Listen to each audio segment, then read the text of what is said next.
Living with MS? Yeah, I got this. Why did I pick this up? Cool. No idea why I'm here. Plan. Nobody explains this part. Living with MS isn't just symptoms. It's like your brain runs on Wi-Fi from 2003. So today, I'm showing you what MS actually looks like. The stuff brochures conveniently forget. I'll show you the version they don't. What do you wish someone told you on day one? What living with MS actually looks like? No one tells you this. When you first get the news, they hand you these beautifully designed pamphlets. The paper is thick, the font is calming. The people in the photos are always smiling gently, maybe doing some light yoga in a sun-drenched park. The text talks about challenges and management. It mentions mild fatigue, occasional numbness, making it sound like a minor inconvenience, like your favorite cereal changed its recipe. It's all very neat, very contained, and very, very misleading. The brochure version is like a movie trailer showing only the romantic subplot. It completely omits the alien invasion and citywide destruction. It's not exactly a lie, but it's a very selective truth. The reality unfolding in your living room is messier. Not a smiling woman doing yoga, you trying to open a jar of pickles as one hand goes on strike. The brochure's mild fatigue doesn't capture your body's battery dropping from 80% to 1% in the time it takes to walk from the sofa to the fridge. Imagine you start each day with a certain number of spoons. With MS, you wake up and you don't know how many you have. Some days it's a decent handful. Other days you wake up and you've got two. And you have to decide, do I use one on brushing my teeth and the other on making toast? Or save them both in case I need to answer the door? This is the energy lottery, and you're a contestant every single day. It's a profound, bone-deep fatigue that descends without warning. Have you ever walked into a room with the confidence of a rock star, ready to grab the one thing you came for, only to stop dead in your tracks and look around and think, this is a lovely room. I wonder what I'm doing in it. It happened to me last Tuesday. I strode into my own kitchen, a man on a mission. My brain had one clear instruction. Get the car keys. Keys on the counter, obvious as daylight. But by the time my feet got the message and arrived at the destination, my brain had apparently moved on to other projects. I stood there, admiring the countertop for a full minute. My cat looked at me with that judgmental stare, and I remembered. Ah, yes. Keys. That's the kind of confusion that's become my new normal.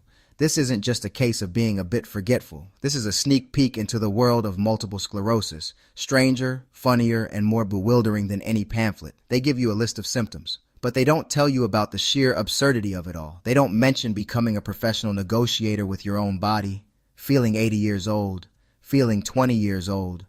MS is more than physical ailments. It's a rewrite of your internal operating system. And nobody gives you the manual. Of all the strange symptoms MS throws at you, brain fog is perhaps the most bizarre. It's like your brain, a supercomputer, suddenly starts running on a dial-up modem. You're in the middle of a story and the word you need is just gone. Or you're staring at an ATM, unable to remember your PIN. It's an invisible boss fight happening right in the middle of a normal conversation. It's confusing and can make you feel incredibly insecure. Because it's invisible, it's one of the hardest things for others to understand. You look fine, you sound fine, until you don't. Here's one of the cruelest jokes MS plays on you. On many days, you look completely fine, deceptively fine. Of the absolute chaos unfolding inside your body, you might have woken up feeling like you were run over by a truck. Your brain might be as foggy as a London morning. Massive disconnect between how you feel and how you're seen. It's almost always meant as a compliment, but it can feel invalidating. Before MS, my calendar was filled with solid, dependable plans.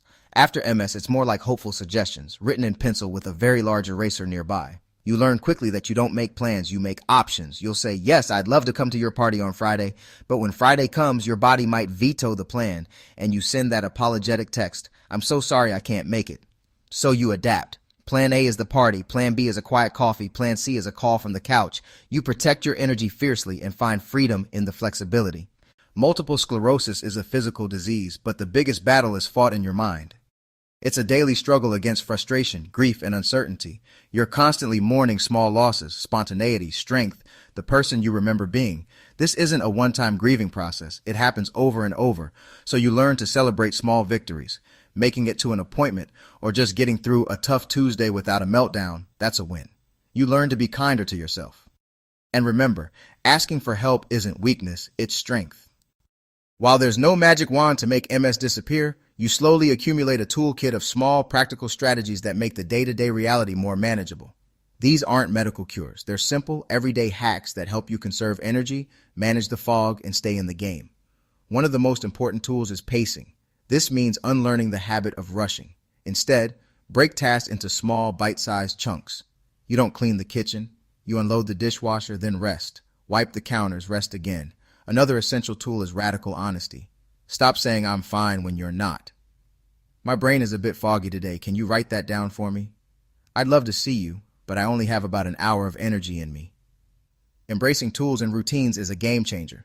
Routines reduce decisions and save mental energy. Same simple breakfast every day. Lay out your clothes the night before. No shame in using physical tools.